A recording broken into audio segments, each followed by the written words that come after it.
Hello everyone, আমি doctor Gautam বিশ্বাস। চলুন আজকে একটা ঘটনা বা আরেকটা রোগীর গল্প নিয়ে আলোচনা করব। মোটামুটি 30 বছর বয়সের একজন মহিলা পেশেন্ট আমার চেম্বারে আমাকে দেখাতে এসেছিলেন।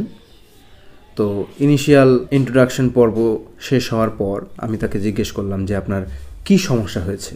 তো এই প্রশ্নের উত্তরে তিনি বলা শুরু করেন যে, ডাক্তারবাবু, আমার 650 এখনও চলছে, 625-এর 2টো পাতা শেষ হয়ে গেছে, আর ওই মন্ট এলসি না কি যেন একটা ওষুধ আছে না ঠান্ডা লাগলে যেটা খায়, ওটা আমি আগেও খেয়েছি, এখনও খেয়েই চলেছি, কিন্তু সেরকম কোনো রেসপন্স বুঝতে পারছি না। তো আমি বললাম যে আমার প্রশ্নটা ছিল যে আপনার কি অসুবিধে হচ্ছে বা হয়েছে যার জন্য আপনি আমার কাছে মানে ডাক্তারের কাছে ডাক্তার দেখাতে এসেছেন। তো ওষুধের হিসেব নিকেশ তো হলো, কিন্তু আপনার সমস্যাগুলো বলুন। শুধু ওষুধ 625, 650 এর থেকে তো আমি আর আপনার সমস্যাটা বুঝতে পারবো না। তারপর আদৌ আপনার এই ওষুধগুলো দরকার ছিল কি না সেটাও ভাববার বিষয়।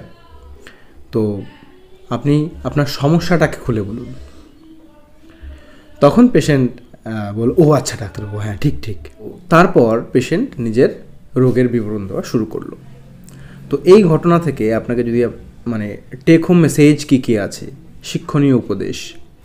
1 নম্বর, যে আপনি যখন ডাক্তারবাবুকে দেখাতে যাচ্ছেন তখন ইনিশিয়াল ইন্ট্রোডাকশনের পর আপনি ডাক্তারবাবুকে আপনার রোগের বিবরণ দেবেন। ডাক্তারবাবু দেখবেন আপনাকে জিজ্ঞেস করবে যে আপনার কী সমস্যা বা কী অসুবিধে হচ্ছে। তখন আপনি আপনার সমস্যাগুলো, আপনার অসুবিধেগুলো এক এক করে বলবেন যে আমার এই সমস্যা হচ্ছে, এতদিন থেকে হচ্ছে, ইত্যাদি ইত্যাদি। 1 নম্বর। 2 নম্বর, এরকম হুটহাট করে নিজে থেকে ওষুধ খেয়ে নেবেন না, এবং সেটা না খাওয়াই ভালো। ডাক্তারের পরামর্শ নিয়ে ওষুধ খাবেন।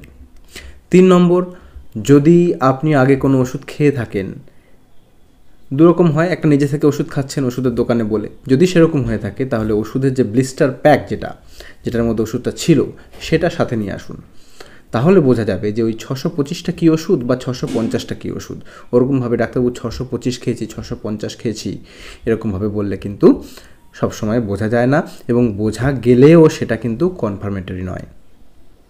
এরকম 650 অনেক রকমের ওষুধেরই পাওয়ার হতে পারে, 625 অনেক রকমের ওষুধের পাওয়ার হতে পারে। এটা আপনাদেরকে একটু মাথায় রাখতে হবে। আর সব থেকে ভালো হয় যদি ডাক্তার দেখিয়ে থাকেন তাহলে ডাক্তারবাবুর প্রেসক্রিপশনটা সাথে নিয়ে আসবেন। ধন্যবাদ। আমি ডক্টর গৌতম বিশ্বাস।